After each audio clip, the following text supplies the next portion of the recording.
Yo, what's up everyone? This is KK here back again with a new episode of Epic 7 video. Today's video is going to be a little bit special because as you may notice, I have slowed down my uploads for E7 related content because I lack motivation playing the game. And I want to talk about the current status of the game and also about the future of Epic 7 as well. Keep in mind that this is my personal feeling and personal opinion. uh, Totally feel free to disagree with it. Just a reminder that there will be some negativities in today's video, so feel free to skip it if you don't like it. As you can see here, this marks the end of my RTA this season. Currently ranked 176, 4.4k points. Didn't do too well like in the last few matches. I kind of just gave up because I feel like the meta just doesn't favor my playstyle. I fought YD here, right? My 296 flank got outsped by the bow, so it's a gear gap. But it's totally fine, right? There is always gonna be a meta that favors your playstyle and like a meta that is not. Like personally for me, I was doing pretty well right before the balance patch. In mid-season, I was even able to get to like top 30. But after the Celine and the designer Lilibet buff, right? Basically, aggressive cleave playstyle is really tough to pull off because of all these slow and anti-cleave hero coming out. And so I don't think I'm gonna be able to make to legend this season, so I just kind of gave up. As you can see here, this is quite competitive. You see a lot of big names in the top 100 and definitely very strong player, right? And a lot of Asian server and Korean server player as well for this season. I imagine it's gonna be even more competitive with Japan joining next season. So RTA gonna be very competitive. My biggest problem is that Smilegate, right, wants to make the game competitive, but at the same time they don't really, care about RTA. By that I mean that, right, if you are consistent, right, if you respect the RTA playstyle, then you shouldn't drop a patch like you know one week before the RTA, right, ends, because that totally mess up the entire RTA meta, and it's gonna change the dynamic of the gameplay. And also here I'm trying to pull for the Huayang, right, the newest fire girl. She's really strong actually, even in PvP and in RTA. Definitely a must-have hero. Another trend that you can see here is every new hero is a must-have, right? If you want to be competitive, you have to pull out your wallet and swipe that credit card, right, for the new hero, or you can just go for like a more chill playstyle if you don't really care about PvP, right? If you were watching my channel, you probably already know that I'm a heavy, PvP RTA focused player, right? I don't really care about a lot of like the PvE content. I'm just not a fan of PvE. More of a fan of the PvP, especially in RTA. Actually, RTA is one of the reasons why I came back to Epic 7, because I was day one player during the E7 release in 2018, and then I left in the mid-year because I feel like there's nothing much in the game. So, and then later I came back because RTA was released, and I thought it's a very interesting game mode, and I was able to get the top 100 frame in one of the seasons, like I believe it's 2 seasons ago. Yeah, so I consider the RTA is a really fun mode, and it actually is a lot of like knowledge, right? Game knowledge being used and being displayed in this game mode. And also, not to mention that it's probably one of the wildest game mode as well, because you need to actually spend in order to be competitive in RTA, right? A totally free to play player, unless you are super smart on managing and you spend a lot of time, playing the game. Uh, Otherwise, it's very tough to uh, compete at a high level. I mean, like top 200, right, top 300, even legend. And so, especially this situation has become even severe like recently because all the new heroes are super strong, right? Basically, if you don't have the new heroes, it's very hard to compete. Let me give you an example. It started with the Conquer Lilius and the Angel of Light Angelica. Right? Those two heroes are really strong. Like when you look at the kit, right, the skills, you know those heroes are going to be strong and are gonna be must-have because they do something that is out of the ordinary, right? You see other old heroes, kid, right? They do like one or two things, but for these heroes, they do more and they are fast. So it's kind of tough, right? If you don't have those heroes, like how would you be able to find them if you don't have them? And you can only pre-ban one hero and post-ban one hero. That's something I also want to mention later on. Yeah, but so RTA has become like really well.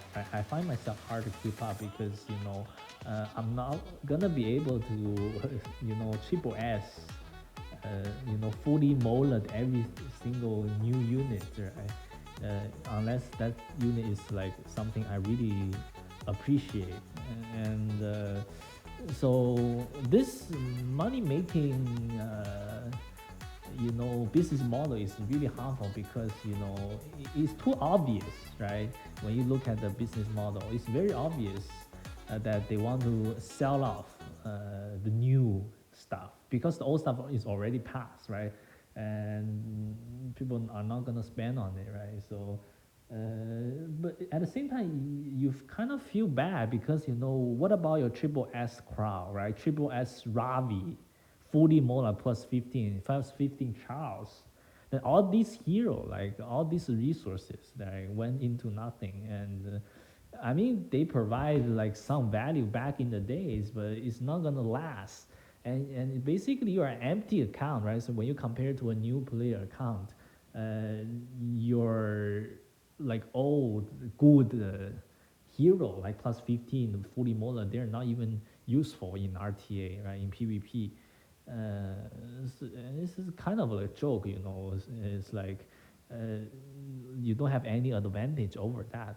But at the same time, it's good for the business because it's gonna attract more new players. Because if you are a new, right, you want to enjoy the game, it's very good because you can catch up really easily.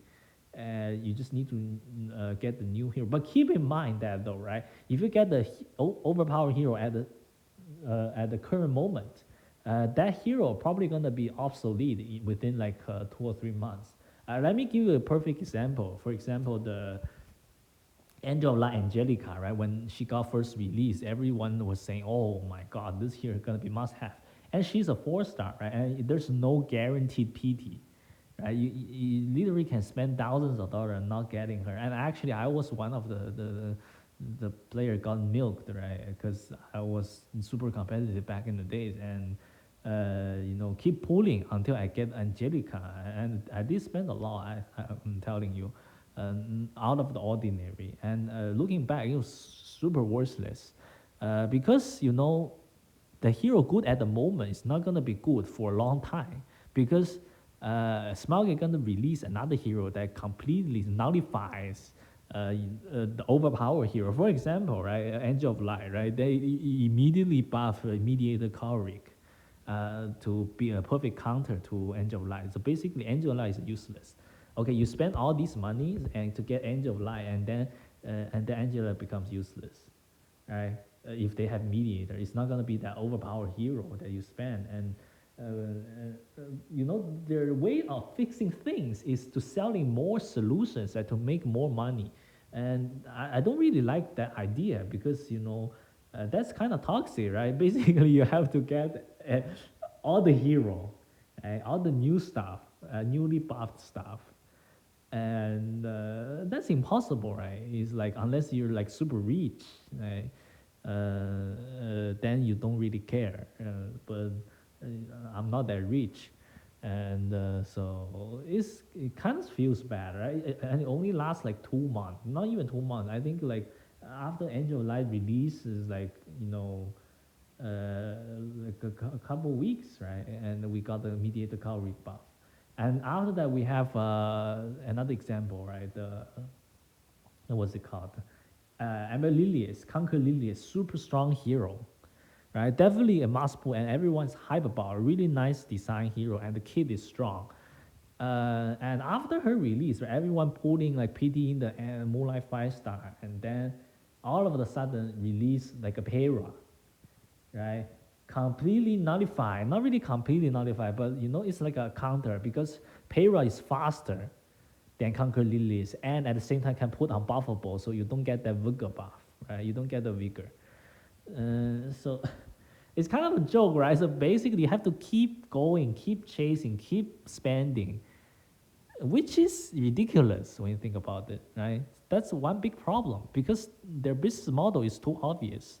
When you look at the RTA, right, especially, I'm mainly talking about RTA. If you're like a PvE main, right, you don't even need to hear about my opinion because it's a totally different angle. But I'm mainly from a competitive RTA player's point of view.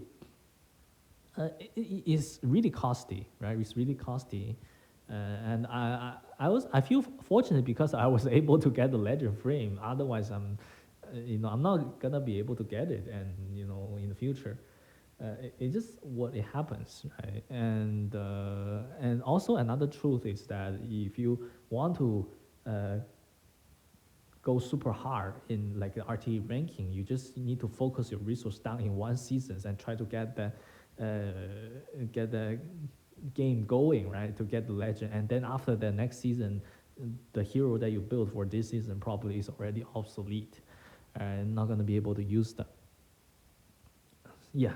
So and then the second point of Epic 7 is that in terms of competitive play, I think they want to make it like a esports, right? Like what's is a Summoner's War, right? By the way, for those you don't know about Summoner's War, it's one of the early gacha, right? That has competitive gameplay. It's a similar system. I think a lot of the E7 models are derived from Summoner's War. I don't think E7 is gonna be able to do it because first of all, right, the too many, too many RNG, right? By RNG we mean like 5%, 25%, 30%, 50% or something. Like there's a percentage of things gonna happen, right? When you have these artifacts, when you have like a dual attack, 5% chance. When you have 15%, when you want to land a debuff and the debuff is not gonna land, it is one of the most tilting thing that can ever happen because if you don't land the debuff as a debuff comp, you basically lose automatically. And also for the 5% dual attack chance, it basically gives the hero another turn to use S1.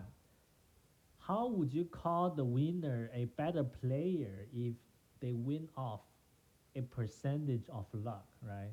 You can say that luck is part of the skills, and it is ridiculous because in a competitive esport, it should never happen. And I don't know why they try to make this kind of tourney and the World Cups thing where all these issue hasn't been fixed yet. Also, they have no respect to RTA players because they release new heroes like 2 days before the season end. They know that new heroes are gonna mess up with the meta, right? Create a new meta, and nobody has time to build those heroes unless you're super well and already prepared for it. It is crazy, right? And it shows that there's no respect, right? They don't care about the RTA mode, and there's no rewards even till today, right? Cosmetic rewards, I mean, like art-wise reward. The only thing I can say is good is the art team because every new hero looks fresh and cool.